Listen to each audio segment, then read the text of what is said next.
Welcome to Business Class. I'm Steve Ekstrom from Learn Tourism, a nonprofit academy dedicated to advancing the tourism industry through innovative training and sustainable practices. Our mission? To empower travel professionals and communities with the knowledge they need to create meaningful, authentic, and sustainable tourism experiences. Ready to join us on this journey? Visit learntourism.org and start making a difference today.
What a beautiful background. It's not a bad place. I've been a few times and I've enjoyed every single moment of it. My name is Kara Fraker, and I'm the president and CEO of Visit Florida Keys and Key West. I'm happy to be with you today. It's fantastic to have you here. How did you end up in the Keys in Key West? So, long-term Floridian by way of Colorado, but born and raised in Kansas. You hit every spot. I've made a few rounds, but I started my career as a criminal prosecutor in Miami, out of law school, and then found my way into travel and tourism and have been on quite the journey. How do you think law school prepared you to work in travel and tourism? It's a brilliant preparation that I had no clue that that was the direction I was going to go in.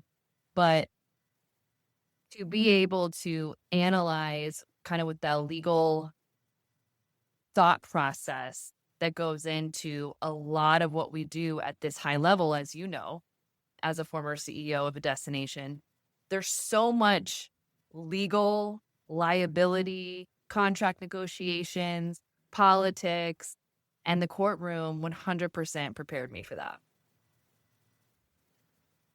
If you weren't doing this or practicing law, what would you be doing? I would own a seaplane company and I would be taking people on seaplane tours with the bird's eye view. And I would spend part of the year in an island destination and part of the year in a mountain destination. But I don't know how the seaplane works in the mountains, except for this place called Grand Lake in Colorado. I would do it there in the summer. That's awesome.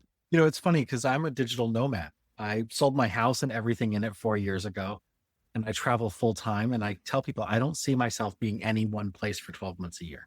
I love that. It's just, You have pets, right? You have dog? I have two dogs. I'm going to turn the camera. It's a little fuzzy, but you see one of them sitting on the back of the couch and the other one is laying right about here. So they just go around with you? Yeah. And I have a 14-year-old niece who is full-time in online and experiential curriculum. So she's traveling with me right now on a cross-country road trip. That's brilliant. I love that. I'm jealous. I think it's awesome. What has been your favorite travel experience? I like this travel experience because it's so wild. Like it's not like a planned typical vacation.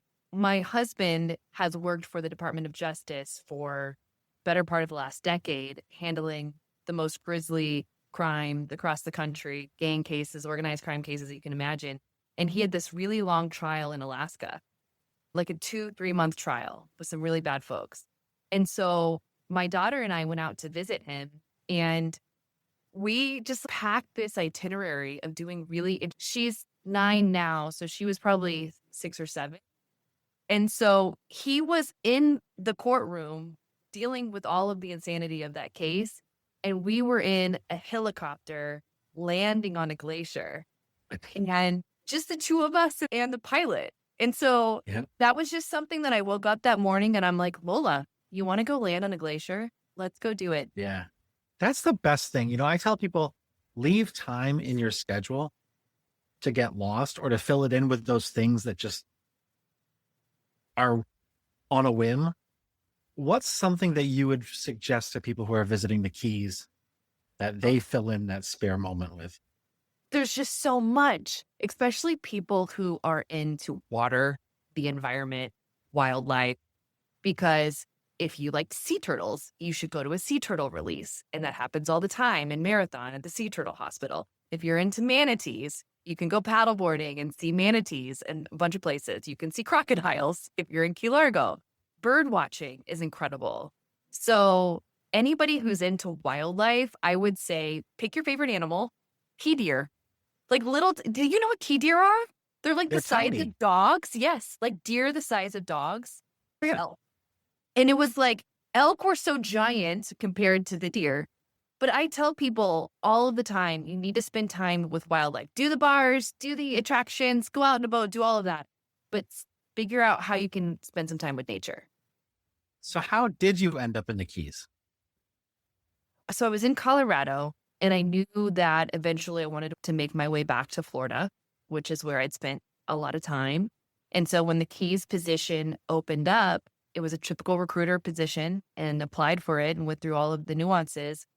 I didn't understand at the time how much the destination was going to need as far as transformation. But when I did start to figure that out, which wasn't until I was in the role, I was like, bring it. I was meant to do this. I tell people it's like if you took a DMO and you buried it in the sand in like 1992, and it was a time capsule, and then you dug it back up Mm. in 2024 when I started in September, and it was just like, oh, okay, we've got some work to do. How do you see the destination changing over the next 5 years? Well, no one has ever talked to the Keys community about the concept of destination stewardship. And so they've spent all of these years, decades on the growth. We have the highest ADR in the country, but no strategic time spent on quality of life for residents. What does balance look like? How do we take care of the islands? How do we take care of the coral reef? How do we take care of the water? How do we take care of the people and the culture and those elements? So to me, these next 5 years are, yes, we have a standard to uphold. We've got to keep that ADR where it is. We need to keep the hotels full, but we need the best kind of traveler who cares about the destination, and they're going to be nice to people when they're here, and they're going to empty their pockets. I'll take both. I refer to them as values visitors, Yes. Yes. not value visitors, values. And Values with BS. I think more and more we are seeing people choose destinations based on what their personal beliefs are and what their personal values are. And when your community is empowered to be stewards, there's this element of one teaches and two learn. So you might be teaching the visitor how to also be a steward while also learning about what's important to them and how you can tap into that even more, even deeper. I love that. Yeah. So you mentioned you have a daughter. Yes. How is she most like you? She is a carbon copy. It frightens my husband day in and day out. He was, she's blonde, she's spunky, she's got way too much energy. She speaks to people like they are adults. like she's an adult. She has adult conversations because she's an only child. She's Mhm. around adults all the time. So she is me. That's funny. How are you most like each of your parents? Oh, that's tough. I'm a lot like my dad, I would say. He is all for adventure. He's all for living his life in the moment. My mom too, but him especially. He was a physician. He's retired now and he's in Costa Rica right now. So he travels the world. We came to Florida and we came to the Keys all the time so he could fly fish. So he's living his best life. And I think that he's proud of me because I'm in a destination that he wants to visit all the time. Mhm. That helps. Yeah. And your mom? How are you most like your mom? Yeah. My mom, she's got the gift of hospitality. And I don't know that I have that gift, but I can sell hospitality. And she's so empathetic and she cares about people in a deep way. And that's what I strive to be like as well.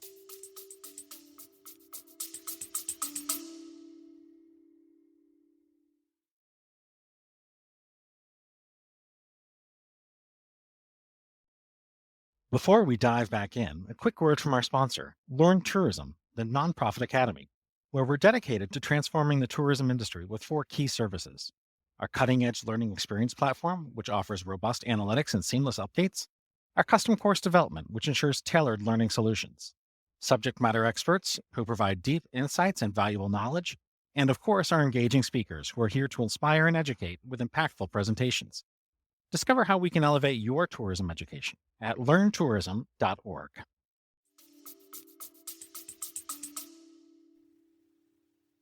What is the kindest thing somebody has ever done for you? I don't know why this popped into my head. This is so personal, but after I had my daughter, about a month after I had my daughter, I ended up in the ICU for a week and was a pretty significant health issue and was happy to make it through. Just the outpouring of support of people who came to my hospital room. My husband and I didn't have family nearby and a newborn who can't come to the ICU. He was spending his nights taking care of her, a month-old baby, and days with me or vice versa and flying his parents into town. And maybe I'm thinking about that because we just kind of celebrated the anniversary of when that happened. And every year of Valentine's Day, I think about that and how I just couldn't believe that people showed up for me like they did during a time of really deep need. There was an article I read recently, and it said, you no longer have to ask, how can I help you? You just show up. Yes. Yes. Just show up and to be present. What is your favorite hidden gem? Like anywhere in the Keys. Anywhere. Well, I'll pick a Keys one first. And I don't know if it's hidden, but I think it's the place that everyone has to go. Have you heard of Robbie's in Isla Morada? Mhm. It is this fabulous family owned business that have been around for decades. Like I went when I was a kid. That family is incredible, but the experience of feeding the tarpon at their dock is so prolific. Like we just had the CEO, Brian Griffin, and Mhm. his wife came down to the Keys. They were here last week. And he's like, we've got a few hours in between our meetings. Where are we going to go? I'm like, you're going to Robbie's. Let's go to Robbie's. So I don't know if it's hidden, but it's my favorite place to send people in the Keys. A hidden gem, I would say, have you ever been to Grand Lake, Colorado? I have not, but I added a pin to my map when you mentioned it. Yes, because it's hidden in my opinion. There's not much of Colorado that's still hidden. But it's on the other side of Rocky Mountain National Park because everyone thinks of the Estes Park side. And you go over Trail Ridge Road and it's only open a few months of the year. And on the other side is this idyllic little mountain town called Grand Lake. Not a lot of hotels, but my family has a few vacation rentals there. So I go every year and the boating is spectacular. and the water is freezing year round. That's always nice for a hot summer day swim. Yes, like a cold plunge. Yeah, but you have to jump in. You can't walk in slowly No, all the way in all the way. immediately. Let's see. What is something about you that would surprise most people? I am a very spiritual person, and I don't wear that on my sleeve, so I think that would be surprising to people. But faith and spirituality is very important to me. In what ways do you live your faith? Well, the golden rule, for sure, do unto others how you would want done to you. But trying to see people through the eyes of how their maker sees them. Because so many times we just are running through life dealing with frustration after frustration, whether it's the traffic or not getting what you want at the grocery store or waiting in lines or whatever it is. And everybody's always going through something. And so I'm really trying to teach myself how to take a beat and to look at somebody. Like sometimes I try to imagine somebody, like even meeting you for the first time. What did you look like when you were a kid? Like, what did you look like as a 7-year-old? I was And cute. I bet you had hair. I did. I had a lot of hair. But you know what I mean? Just like thinking about people in a way that's not just like hustling through life. And how does their maker see them? What is something you wish more people knew about the Keys? Well, for as amazing as Key West and Duval Street is, and it's lined with incredible bars and incredible experiences and history, and every famous people or famous person that you can think of on your list, Hemingway, Buffett, Kenny Chesney, have been in those bars, drinking those drinks, singing those songs, and that's phenomenal. But I want people to know too that Key West has that history beyond the bars in a really deep and fascinating way. And that they should spend the time drinking, do it, get the party out. You got to get it out, but to also spend time really embracing the history is well worth the time. If you could only make one change to the destination and your duration at its helm, what would you want that to be? One, I mean, we've just done so many. I got to pick. We've changed everything. And not everyone likes that, by the way. Change and transformation, that's a tough pill for some to swallow. You handle that. With frustration. How do I handle it? Over communicate. There wasn't a CRM at all. We didn't have a list. Like, I couldn't just be like, let's email all the GMs in the destination. Or let's talk to all the restaurateurs. We didn't have a list. And so we've been building out. Let's even rewind. So it's a big budget destination. It's a Florida style budget, right? It is a big budget destination. There were about a dozen people on staff when I started. And so everything was outsourced agency wise. And then those agencies had the account for 30 years. And there were terrible audits that came out, and there were criminal charges that came out, all of this drama that came out from that. And so the process, it was almost like a scrape job, like building a DMO from the beginning, but without all of the excitement, like the community around you, because the community is like whiplash or like, what has happened? One, we don't know if we like tourism. We know that we need it. We don't know if we like it. So why are you even here? And then the businesses who had spent all of that time getting to know these agencies and the agencies running the show were like, wait a minute. We spent 40% of our marketing budget, which is pretty substantial, on broadcast TV. And now we're not going to see as many TV commercials because you want us to do digital? What are you talking about? And when I finally got to the point where I'm like to our boards, I'm like, we need to do an RFP process. One of those agencies started picking up the phone and calling all the stakeholders and saying to them, she's going to put you out of business. You better get rid of her. That was like 3 months in. Wow. And so to come in with that and to have to rally the support and to also prove to them, look, like, I'm here for you. We're here for this community. We're going to make tourism work for the residents, not the other way around. And we can do it with balance and we can do it with this mindset of destination stewardship. And they were like, all right, prove it. And so that's what it's been. It has been over communication, bringing people in, having them like look at every piece of what we're doing, like over the top transparency. And it is works in the sense that they see that we are not just talking the talk, we're walking the walk, and we're here to benefit the community and the residents and the businesses. And that's a hard thing to do. What did I not ask that you wish I did? You didn't ask me anything about AI. Talk Aren't to you me about into AI? I'm a huge AI nerd. I heard that about you. Yeah, we're pretty deep in it. I have my certification in AI ethics and governance from Brown, I got mine from MIT. and we use it in everything that we do.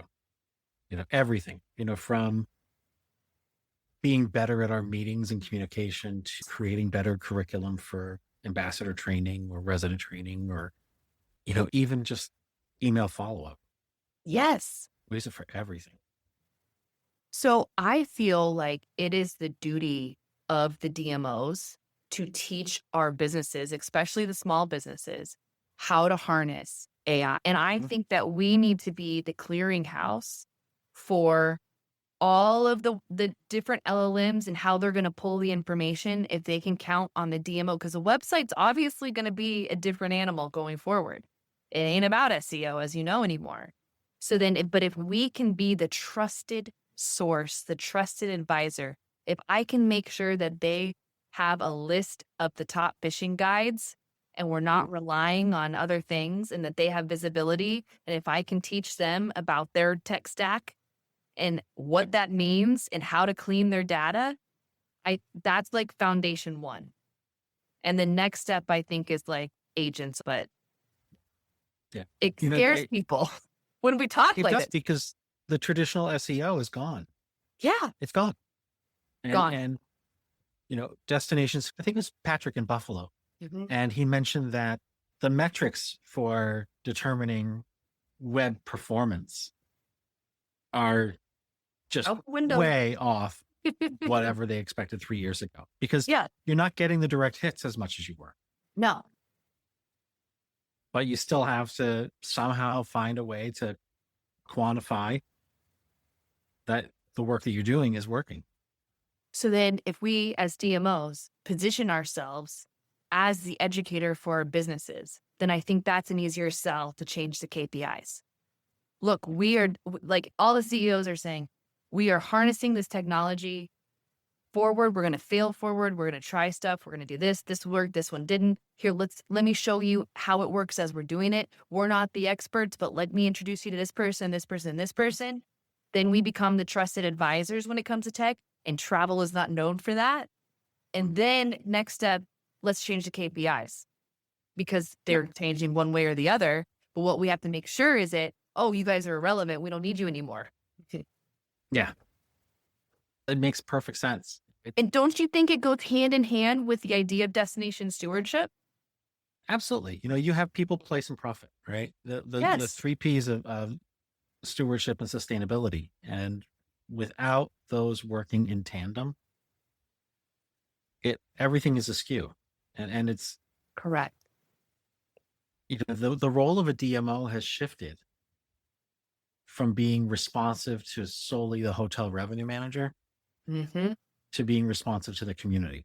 Yes. And Adam Burke, Yes. who I believe a mutual friend, Yes. said what's good for the resident is great for the visitor, even when the reverse is not always true. Absolutely. Underline that 3 times. Excellent. What would you like to ask me? So you have the interesting perspective of sitting in your seat and speaking to a lot of my peers. What advice do you have for me in a destination that has been through so much transformation? How do I try to be successful? That community relationship.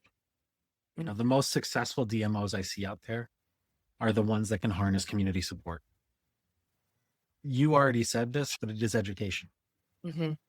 We have a responsibility to educate our residents so that they in turn can deliver better businesses, better experiences, so that we can teach visitors together to be better visitors, Yes. and so that we can teach future visitors why they need to come and visit, why they need to make a stop. It's all education. Tourism is about education. And for me personally, my life shifted about 10 years ago when I realized as much as I love to travel, as much as I love art and history and music and culture and food and nature and, all of these things, it was the fact that I got to learn along every step of the way. And I Mm. think the strongest destination leaders are those who are lifelong learners. That's brilliant. Once in a while, Great. I come up with something good. Well, that wraps it up. If you want folks to plan a visit, where would they go to do that? Visit portuguese.com. Fantastic. Any closing thoughts? Thank you. Thank you for all the work that you do. I'm a big fan, and I Well, really appreciate it. appreciate the opportunity to talk with you today. Fantastic. So that wraps up the interview. Nice and simple. You are wonderful. You were wonderful. Thank you. Thanks for tuning in to Business Class. This episode was brought to you by Learn Tourism, the nonprofit academy where we advance the tourism industry with cutting edge training and sustainable practices. If you enjoyed today's episode, don't forget to visit learntourism.org to learn more about our programs and how you can get involved. Until next time, stay curious, continue learning, and making a difference through tourism.